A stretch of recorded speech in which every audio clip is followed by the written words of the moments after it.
I'm so glad we get to do this. Right? Like, I'm really glad that we get to do this. Like, we get to do this in the way that I'm not fearful today that somebody's going to come in the back door, flash a badge, brandish a weapon, and demand my license or my passport, or where do I live, or does it make sense? You know, the reality that that I know I'm tempted to lose sight of, the reality of our freedom, I'm so tempted to lose sight of how precious it is that, but I never want to misunderstand that we get to be here. We get to do this together. And so I don't have this fear, but I want to make sure that I have this appreciation, right? That, man, we get to, in this country, we get to do it. Man, what a great country. But I do want to have this fear that, wow, we get to do this, right? God, all through the Bible, it says, don't be afraid, don't be afraid, don't be afraid on a lot of things. Like, don't be terrified, don't be terrified, don't be terrified, but fear the Lord, fear the Lord, right? Have reverent understanding of the privilege, right? That's different than terror. It's understanding of privilege. Wow, I get to do this, right? And I'm so grateful I get to do it with y'all with such regularity. So thanks for being here today. We're going to dive into the second sermon in this Guardrails series. It's based on the Ten Commandments.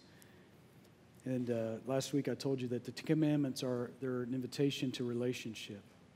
The Ten Commandments, I think we see them so often as these, man, I'm so angry, when really they are, you want to do this together? Invitation.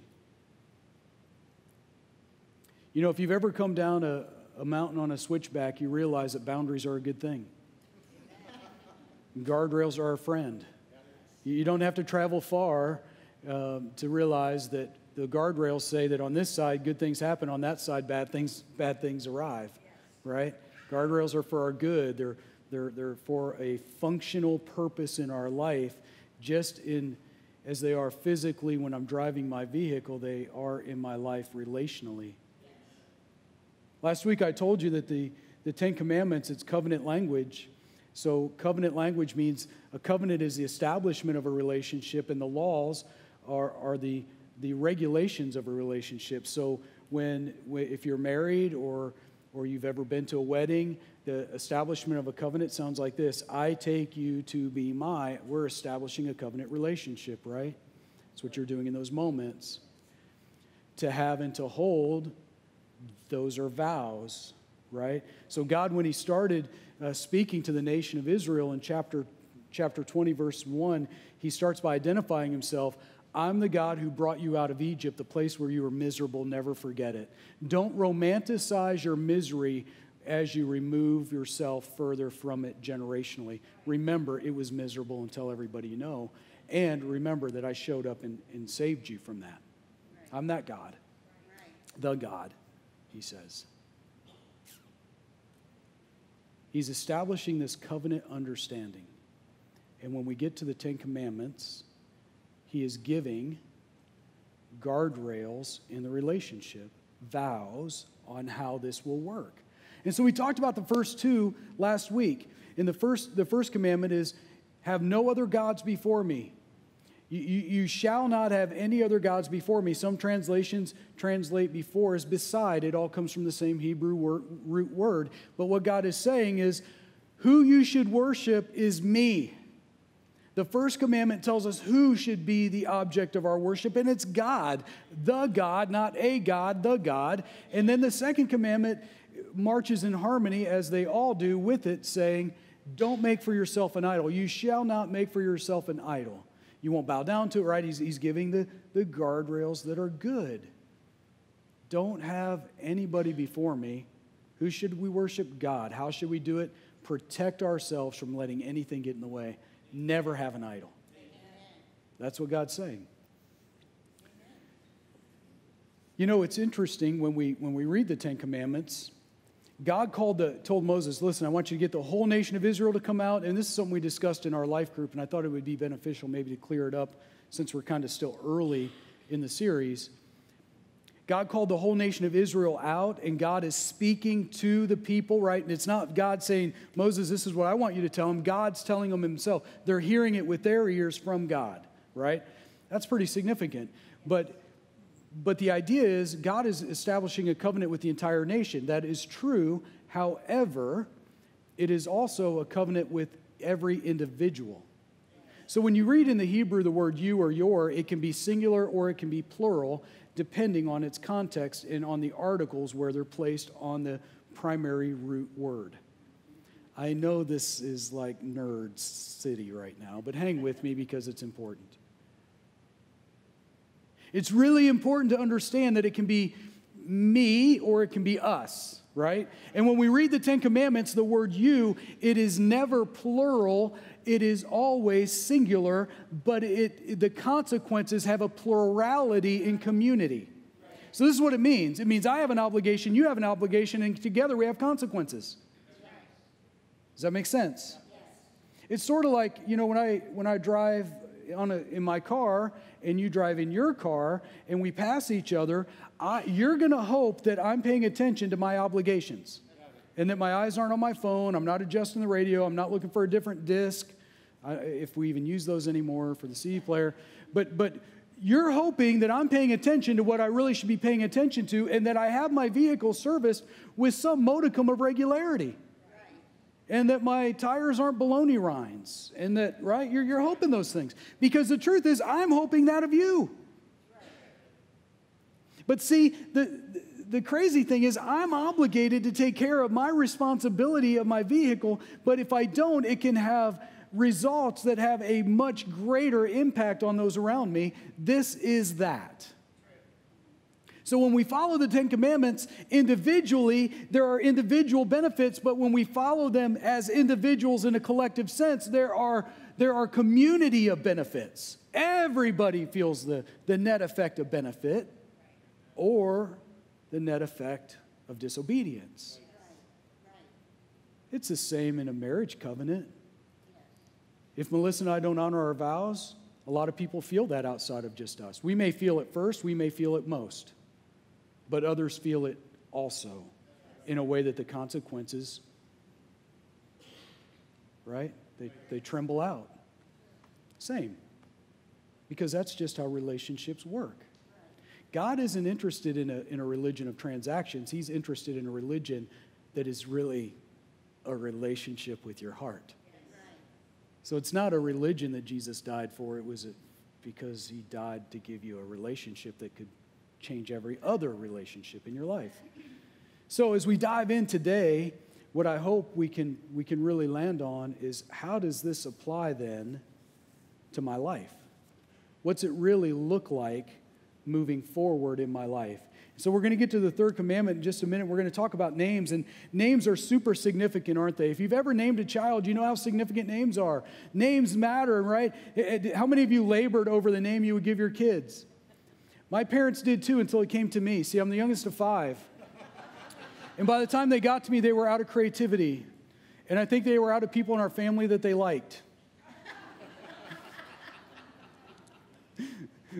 There's no pain in my heart. I would joke with my mom about this, and it's just fun. This is just me. But my brother, who's just a touch older than me, 19 months older than me, he's named after my dad's uncle, my great uncle, who took my dad in when my dad was a teenager. My father never knew his biological father.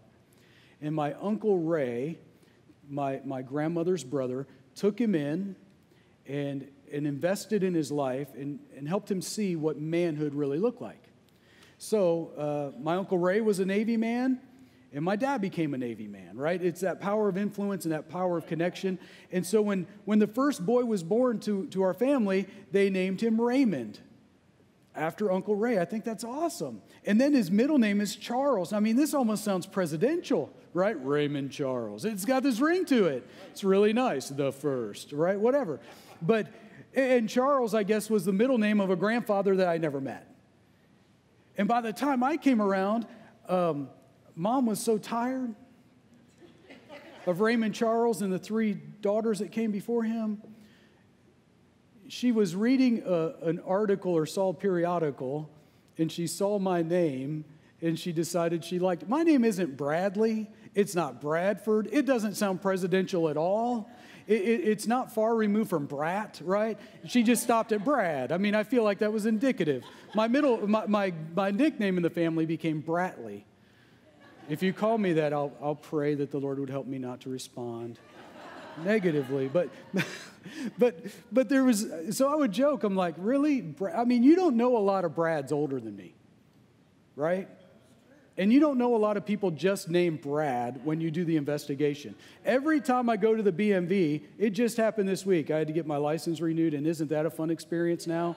I mean, it's never been fun, but now it's like purgatory, right? I feel like if I defaced my license, I would have gotten in trouble, but they punched holes in it, gave it back to me, and want me to carry this overly large piece of paper until the new one comes in. We're efficient. Anyway, the long and short of it, they always interrogate me. Are you sure your name? I'm pretty positive. It's just that. Brad, Allen, yeah, I get it. So, names. When we went to name our kids, Melissa and I really were intentional because I'm going to do my due diligence. You know, the Hebrew people, the Jewish people, their tradition with great longevity is to give a name that ascribes an attribute that you want the child's character to rise up and emulate. So you want to name your kid something that really resonates about their character that you hope they grow into, or you'll name them after somebody that you see character at work in their life and you want that to be lived out in your kid. So they were really super intentional about names. Well, I wanted to adopt that. So I was submitting some names when I found out, you know, after we had trouble getting pregnant.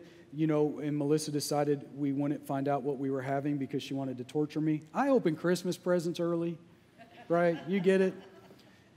But I reckoned in my spirit that, you know, she's kind of in charge of all this, and the doctor agreed, and so I didn't have a vote. So we began trying to pick names for boy and girl. That's always interesting, and so we're doing that, and Melissa kept gently and nicely, as she always does, saying, What do you think about biblical names? I'm like, they're really good. How about this? And it would be something not biblical. But I settled on a name, and I had her almost sold until somebody butted in. And it was Nolan Ryan Coaches. Are there any baseball fans here? So you know where this is going, right? I mean, who wouldn't want a boy to grow up to be like Nolan Ryan if you like baseball? Right? Nolan Ryan was a farmhand from Texas that became an incredible pitcher that's now in the Hall of Fame. I mean, right? Nolan Ryan, he knew how to defend the mound when somebody was brushed with a pitch, right? You guys remember that too, right? In the 90s, Chris Ventura remembers. And I'm like, this is great. How about Nolan Ryan? She's like, yeah, okay. And then somebody told her he played baseball. Because of Jesus, I've forgiven that person. Yeah, so she was on to me, and then we began to, you know, choose biblical names because we compromised.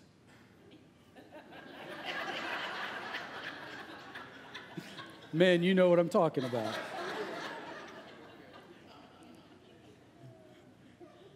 We spent a lot of time on the names. You're right, Nathan's the prophet who called out David for misappropriating his influence with Bathsheba. Nathan's a prophet who was bold because Melissa, who, by the way, has led our family spiritually, especially in the early days, far more than I did. Is that fair enough for me to say? There are days that your pastor's wife has led his family spiritually while I was getting a paycheck to be a Christian. Right. There's no joy in me admitting that, but it's just reality. And I'm grateful I married a woman of great character and integrity and deep faith. She has deep faith and she has deep grace. And she has a persuasive way of smiling through getting her way. And so we settled on Nathan and we settled on Rachel, and there's a great backstory with that. But we put significance into the names, and it was clunky process. There's something interesting now. Have you guys witnessed this yet? That people are waiting until the baby's been born and almost until they're released from the hospital to name the child because they want to see the baby and they want to, hold the baby and try to understand. And if you've done that, I think that's really charming. But I want you to know why Melissa would never let that be the case with us, because she knows me too well. I'd be like, I'd be offering names like this: shriveled raisin. Right? Guys, you get it. I mean, beautiful, miracle, yes, they're incredible, but right? I mean, kids have just come out of this incredible journey of torture and arrival, and you're like, I would have offered a lot of not great suggestions. So I'm glad that she commandeered the process and gave a destiny date that, right, we arrived with names ahead of time. I'll get back to the Bible. I'm bad at this today. Names, they matter. And I think the first thing that I would say is God takes his name really seriously. And matter of fact, in Exodus chapter 3, when God he grabs Moses' attention. Moses had been tending the flock, and God is saying, I want you to go back to the place that you ran away from. I want you to go back to the place of your greatest pain. I want you to go back to the place where your character and integrity were compromised. I want you to go back to the place that you are fearful of, and I want you to be the deliverer of my people. I want you to go back there, and I'm going to do these incredible things. And Moses kept protesting, and he got to the place where he said, but, who am I going to tell him has sent me? What if they ask me, what's your name? Because, see, going back to Egypt, all their gods had lots of names. They had lots of gods, and so there's going to be a lot of confusion. God, it's almost like Moses is going, I don't think you get it. This is going to be harder than you think. And God says this incredible statement in verse 14. God said to Moses, I am who I am. This is what you're to say to the Israelites. I am has sent me to you. Now think about it. This is really crazy. God is ascribing to himself his own name. Nobody gave God his name. God is giving himself his own name. Throughout the Bible, you see characteristics of God articulated and identified to the character of God. Jehovah Rapha, Jehovah Jireh, Jehovah Elohim, Jehovah Nisi, Jehovah, right? You get it. Lots of character attributes that they associate with the character of God. But God himself, when you get to Exodus, is saying, this is who I am.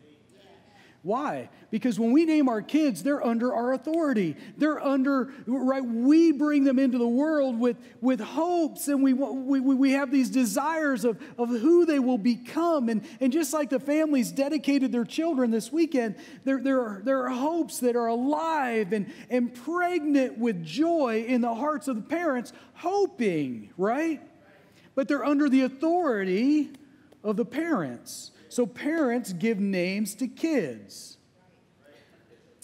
God has never been under anyone else's authority. That's really a big statement. God has never been under anybody else's authority. I am? It's big. So the first data point I'd ask you to hang on to is God chose his own name. God chose his own name. Let that sink in. He chose his own name. You know, people normally choose their own name today because it's a byproduct of a whole lot of hurt. They want to change their identity because of the pain in the past. They want to change the identity of their present, hoping it modifies their future. God simply said, I've never not been, I am. I am, I've always been, and I never won't be, I am. It's this totality statement which sets the stage for the third commandment when God comes to the place where he says this, I'm the Lord your God, have no other gods. Don't make idols for yourself. And we get to the third. And the third commandment's powerful. It's insightful. It's poignant. It's short. And I'm going to preach on it for about the next 30 minutes. You shall not misuse the name of the Lord your God. And we're going to put a pin in the second part. For the Lord will not hold anyone guiltless who misuses his name. Some translations say he will not hold harmless. The King James Version writes it this way: you shall not take the name of the Lord your God in vain. For the Lord will not hold him guiltless that taketh his name in vain. Right? There's this really interesting thing that God, when he's saying, okay, it's our wedding day, it's our relationship covenant day, we're going to do this, right? You're in, I'm in, here's what we're going to do. Make sure I'm the primary person in your life. Don't have others even in competition, and don't let my name become meaningless to you. Right. Amen.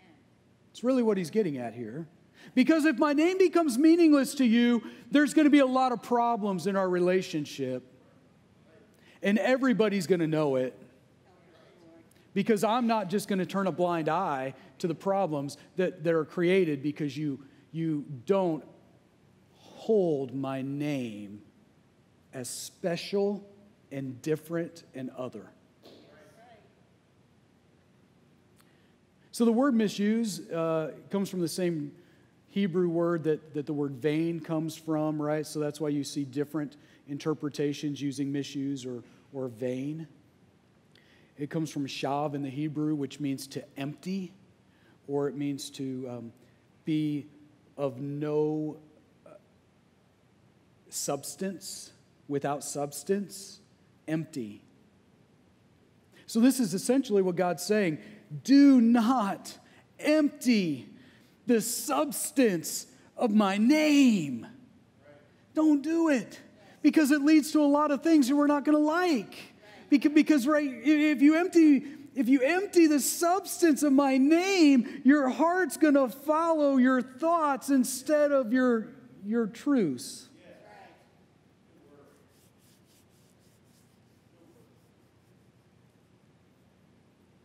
I'm prone to passion about this verse and this commandment, like in a way that's been unhealthy at times.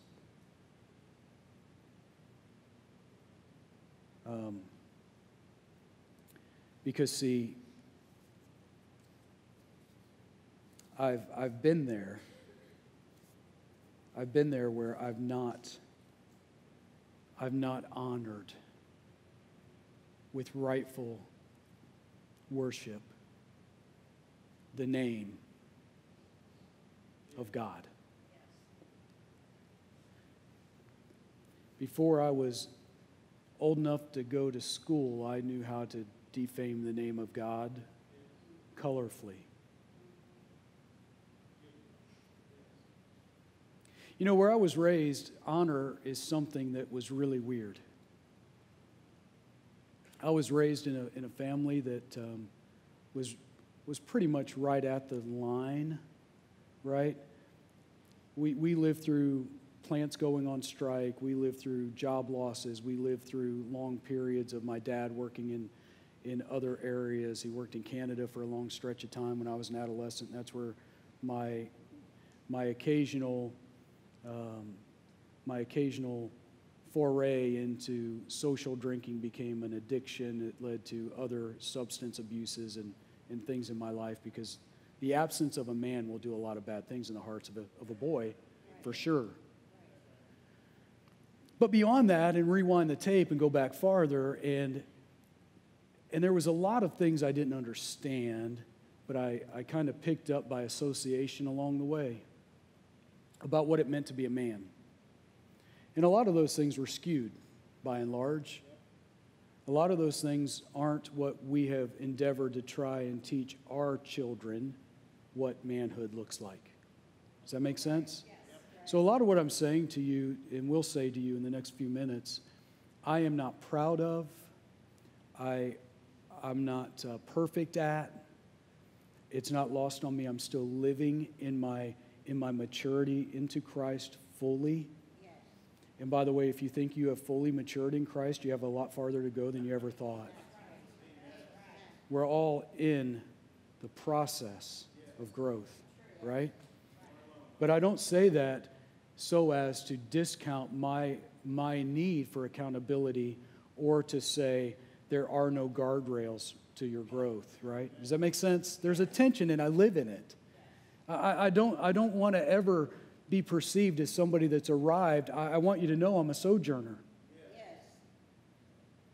So this is what I know about this honor. And I really, this week, man, I rode my bike several evenings trying to understand what's happening in me. Why is there this boiling point when it comes to this commandment? Why?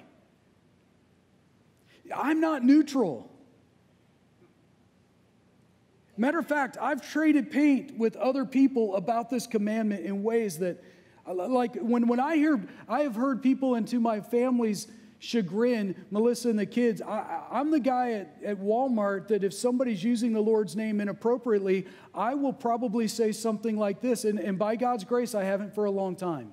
But you have to know the internal struggle is real because I always want to. Always. There's not a time. It happened last night. I'll say something like this, oh, so you pray out loud a lot? And when somebody's profaning the name of the Lord, you know what that's normally met with? It's not the doxology. We're not singing, on Christ the solid rock I stand. Now it's like this. For years, man, better part of a decade and a half, I operated under this idea that I was the hall monitor that stewarded the honor of God's name. And life was the school. How messed up is that? Well, I can tell you how it got there. It got there because, see, growing up, there was a lot of things I didn't like about the people that were around me. Many of you probably have similar stories. This isn't unique to me. But I'll tell you my story because it's the one I know. How about that? And I remember the first fight I got in high school, and I fought plenty getting into high school. I mean, when you're the youngest of 5 kids, you learn. But the first fight in high school, in our high school, by the way, I was in 8th grade when I went to high school because that's how we do it where I'm from. Super bad idea. But I was called a name which was referencing my mother in a way that wasn't okay, and I'm going to let you fill in the blanks. And I had to defend my mother's honor. I felt that weight on me like it was my job. Because, see, I love my mom. And one thing I was taught is nobody talks bad about your family. You can talk bad about them, but if somebody else does, well, it's on, right? And my friends taught me, like, they could talk bad about their family, but if I did, right, we just knew. It's how we operated. And I knew that our honor as a family was being tested. This is how backward it is. I felt like it was my job to teach this person, and I still remember his name and all those things, a very valuable lesson very quickly. There's no joy in that for me. I mean, it's kind of messed up because I wish I would have been able to see that the honor of my family's character need not be defended by a little kid. Does that make sense? And somewhere in me, even after I came to faith in Jesus, I've never been in a fist fight since then. Praise God. I've been tempted. Is that too honest?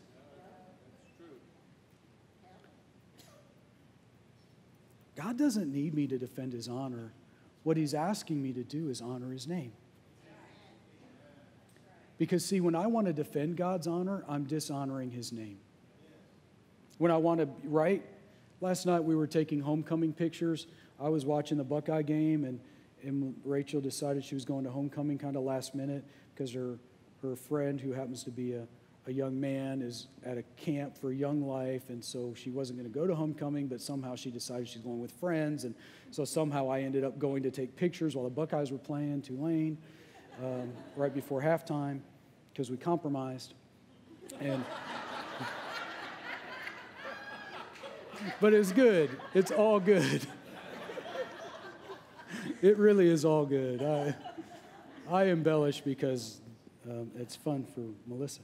But we went to take pictures over in Old Hilliard at the fairgrounds, you know where that historic village is, and we get there and all the girls are going, what are all these teenage, like these younger guys, like maybe 7th or 8th graders doing? They were all kind of hanging around. I'm like, they're looking for a date.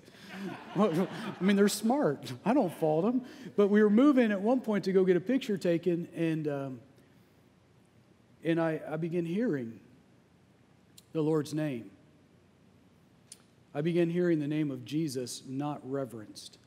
And I've got to tell you, right then, I wanted to parent every one of those boys. Yep. Like, I wanted to engage, and I wanted to insert myself. Not like, ha! I wanted to go, really? Your parents are that bad at this? Truly. How horrible would that have been, first of all, for me to do that? Horrible. Horrible. I'm giving you the internal conflict. I really am. Because I'm not neutral on the name, but I can be out of bounds the other way. That's called a Pharisee, by the way. Yes. Yep. Yes, it is. A zealot.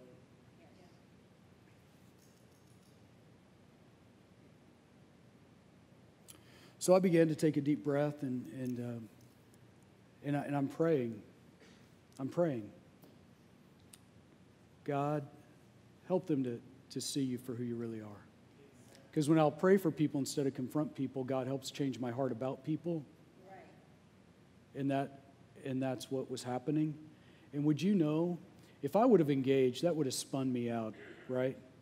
That would have spun me out emotionally. I would have been in a bad mood. I would have been faking every smile the rest of the night. You get it? Yep. About 10 steps later, we're taking pictures at another location because one location in the little village isn't enough. I realized every building is a backdrop and we need to visit them all. So I was good with that because that's what we do. And I heard my name from behind me while they were standing on the back of the caboose, right? And I kind of turn around and I see this stroller coming and I see some people I don't really recognize. And it gets closer, and I recognize the young lady. And she said, "How have you been? I've missed you, Pastor Brad. I haven't seen her in years."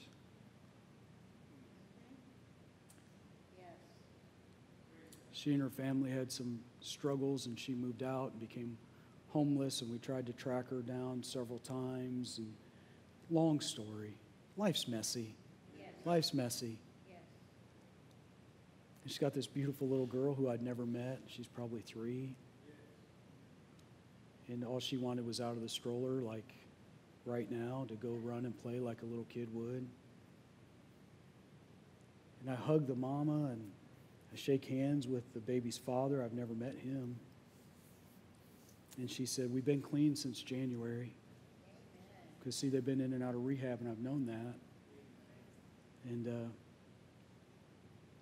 the family doesn't attend here anymore, and so I've tried to respect some of the boundaries.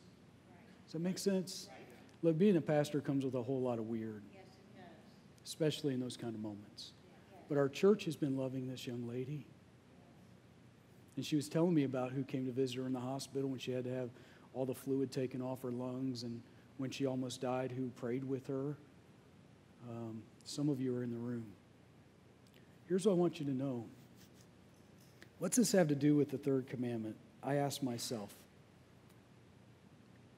I wanted to honor the third commandment because I went from 0 to heightened awareness like a sheepdog, like it's my job to protect the God who made everything. Yeah. Right? You see how stupid that is, right? I'm just a late adopter. And if I would have engaged in that way, I would have missed the moment to engage with love, and I would have been forcing a smile, and these kids would have all been looking at me like, that guy? Right? I don't know if this resonates with any of y'all. But God's refining me. Since I came to faith in Jesus, I took that defending the honor of my family and I applied it to the honor of this relationship of family in a way that was unhealthy because of my wiring and my family of nature. I applied it to my family of spirit. Does that make sense? And so although my motive was pure, my application was flawed. I don't know where you are when it comes to honoring the name, but I want you to know it matters. It matters. God's name is a really big deal. The second data point is God takes his name very seriously. He takes it very, very seriously. God takes his name seriously. I couldn't have a great relationship with Melissa if I verbed her name in nonchalant ways. Right? Like if every time something bad happened, I'm like, oh, Melissa, and she's not even around. Would you think that I really love Melissa? No, you wouldn't. Do you think non-believers think you really love God? That's hard. I'm always shocked you all keep coming back. But honestly, I preach every sermon here like it's my last. During my sabbatical, I resign myself that I will preach every sermon like it's my last opportunity to rightly divide the Word of God. So I don't know how to make it super entertaining and fluffy. But I do know it's refining me.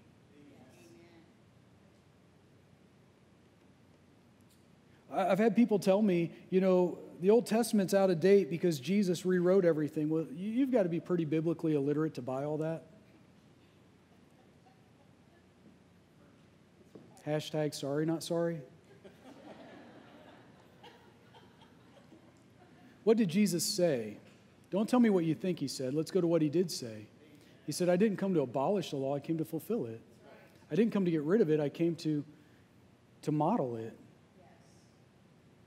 Matter of fact, Jesus takes the name of God really seriously. I mean, like super, super seriously. In Matthew 6:9, when the disciples are going, hey, teach us how to pray, right? This is in harmony with the new narrative. Teach us how to pray. Teach us how to pray. This is what Jesus starts with. Our Father who art in heaven, hallowed. Hallowed be your name. The word hallowed in the Greek, it comes from this root that means this. Set apart, different, not profaned, not common in any way. Hallowed. Revered significantly, hallowed. Wow, I'm way over time. I'll get going. So Jesus takes his name seriously. And the second part of Exodus 20, verse 7 says, the Lord will not hold anyone guiltless who misuses his name. God is not going to hold guiltless anybody who misuses his name. God takes his name really seriously, and he's not, I don't know what God is not going to hold guiltless means, but this is what the word guiltless is from a root word in verb, which means to cleanse. So essentially, what is being take is the word carry. So this is how this would read in Hebrew, roughly. Do not carry the Lord your God's name empty. The Lord will not cleanse those who empty his name. Does that change it for you? How do we empty the name of God?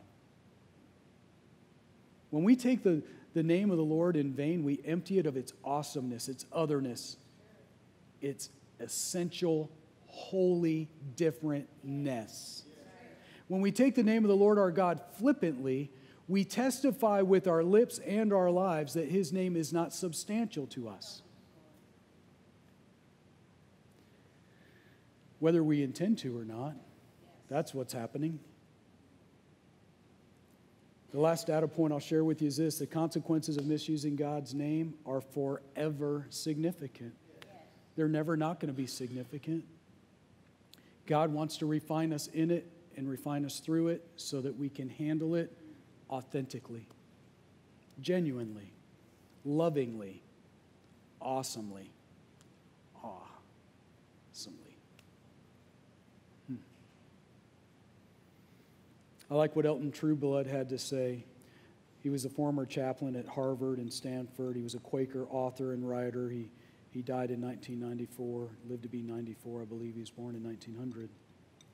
But he said this: the worst blasphemy isn't profanity, but lip service.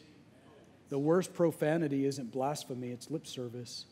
It's professing something with your lips that you're denying with your life. That's the worst of all blasphemies, Trueblood would say. I would offer this: I don't think activists or atheists have ever done more harm to the cause of Christ than casualness in Christians. When we live a casual Christian life, we say to the rest of the world, it doesn't really matter. I don't believe that you can take the guardrails of relationship with God seriously and live casually in your Christianity. I don't know the boundaries of God's grace. I don't. I know God's grace is big. My goodness, I've confessed to you today a lot about boundaries and grace, haven't I? So I'm not trying to shame anybody. I'm preaching out of my experience. But I'm saying to you, a casual embrace as commonplace in our Christian faith is not what Jesus died to give you. Jesus didn't make a casual commitment to the relationship we aspire to have. And he calls us not to either. And I think casual Christianity has been the disease of our culture. I mean, how can we get to the place, right? Hey, band, you should really come out soon. How can we get to the place in our culture where we put on our currency, in God we trust, but yet we use God's name as a verb for all kinds of flippantly not great things? How could we ever be? I'll tell you how. Somewhere, some trades were made. Somewhere, the awesomeness wore off. Somewhere, his holiness was no longer necessary. Somewhere, we emptied the name of God of its substance of depth. Somewhere along the way, and we've just been handing it on and on and on to this point where everything about God, the most use of God's name, is profane. It's not honor. Wow. Somewhere we've made some bad trades. I don't know all the details, but we live with the consequences. But see, we as a culture are living with the consequences of the Ten Commandments being negotiable in our viewpoint. They're individual for us, but they have a collective consequence. I would offer to you that God really is not interested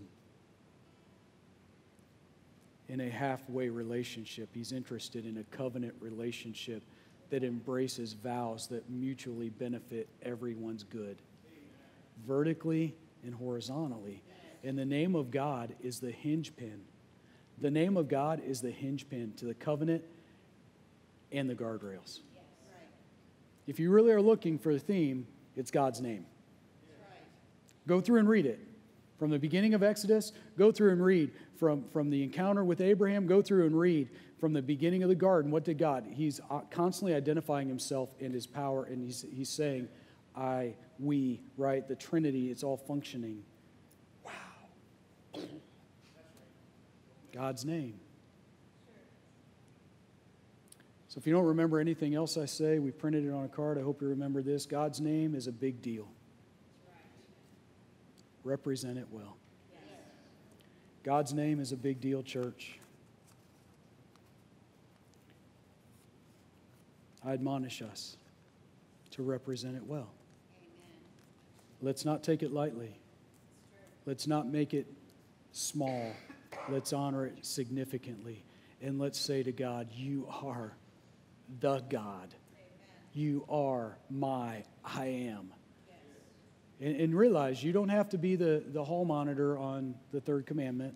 Just make sure you're the one that's honoring it for you and lay down some guardrails in your family. Does that make sense? The closer I get to people, the more I'm willing to talk to them about the name. If I really love you and I hear you taking the Lord's name in vain, I'll approach you.